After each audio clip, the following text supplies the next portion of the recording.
একটু অনেক রাতে আমার বাসায় আসছে একটা গোপন কথা বলার জন্য। সে গোপন কথাটা কিছুই না, যে এটা এরকম চলছে, আমরা কেমন, আমরা কি করতে পারি, আমরা কেমন করে এটার প্রতিবাদ জানাতে পারি।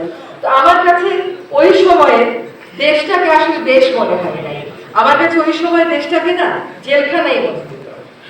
আমরা কয়েকজন গিয়েছিলাম আয়নাঘর দেখতে।